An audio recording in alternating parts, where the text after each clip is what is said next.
श्रुतिसूक्तरुचिरमाला शतशास्त्रसूत्रमूला ऋषिवर्यचिन्तनीय सुरभारती सुरम्या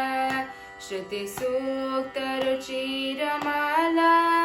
शतशास्त्रसूत्रमूला ऋषिवर्यचिन्तनीय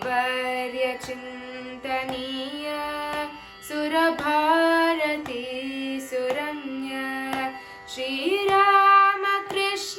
लीला जनहृदयहरणशीला इह पुष्पिताति दिव्या सुरभारती सुरम्या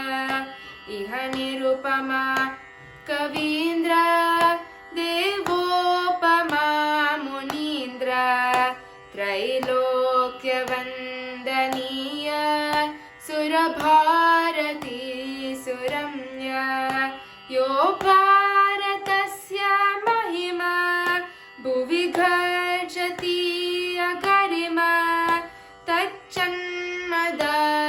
पुण्या सुरभारती